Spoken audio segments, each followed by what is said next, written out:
We welcome back Joe Fiordaliso, is the president of the New Jersey Board of Public Utilities. Good to see you, Mr. President. Good to see you, Steve. Thanks for having me. Our pleasure. We've had a series of conversations about energy policy. We're involved in a public awareness initiative around clean energy. But let me ask you this. Describe succinctly the Governor Murphy's energy master plan as it relates to getting to net zero carbon emissions by 2030. Well, it's a very detailed energy master plan, which we're going to be updating, by the way, Steve, in 2022. And it relies heavily on energy efficiency. It relies heavily on our continuing initiative as far as offshore wind is concerned, on our solar initiatives. We have over 148,000 solar installations in the state of New Jersey, more solar installations per square mile than any state in the union.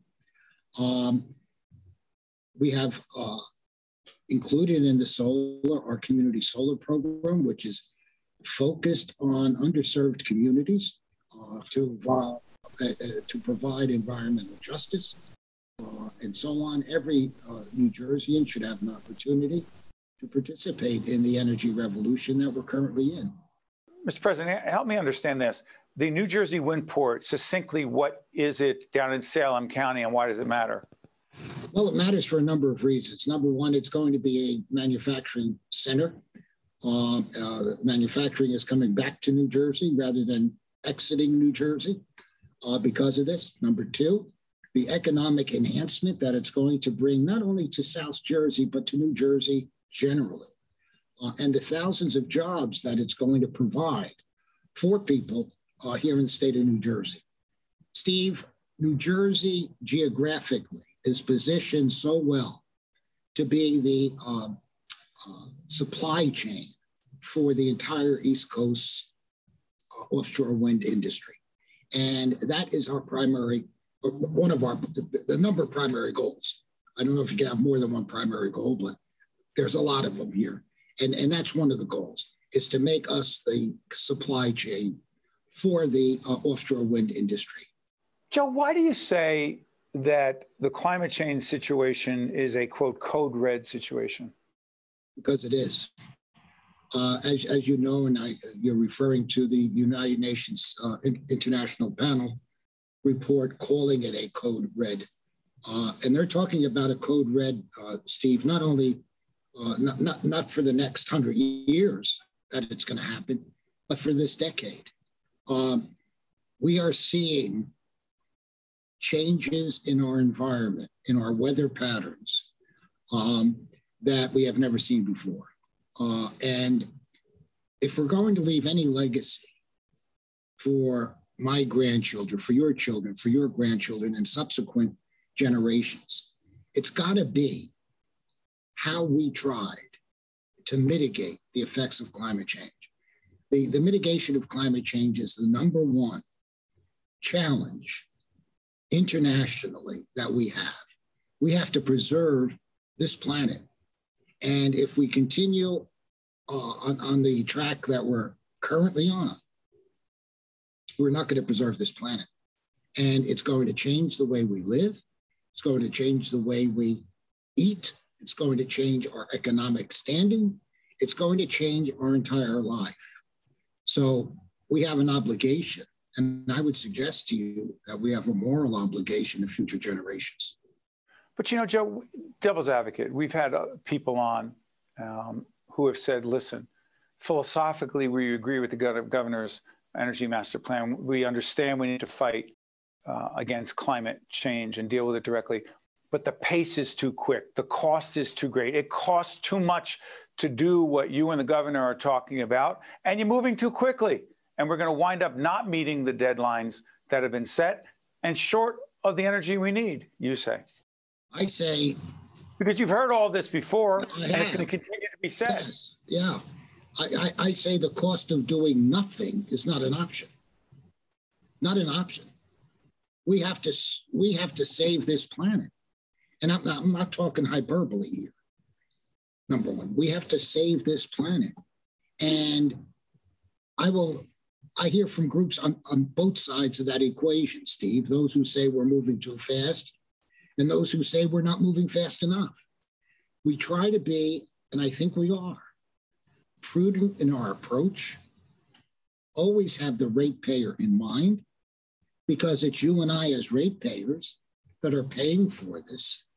So it's vitally important that we hopefully get the word across to all segments of our population how important this is and how we have to work it together.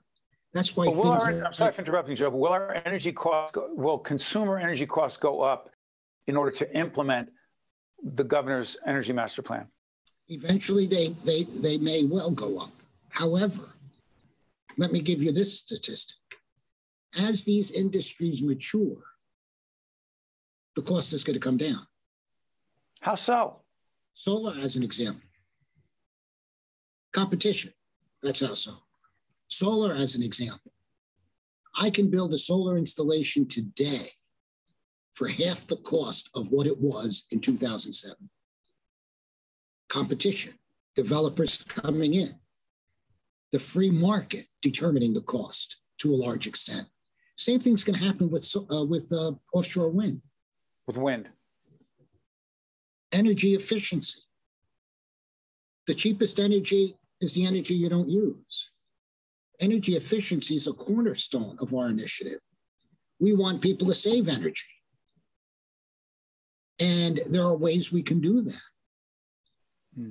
Energy Joe, audits. Go ahead, final point, because I want to ask you about the community energy plan. Go ahead.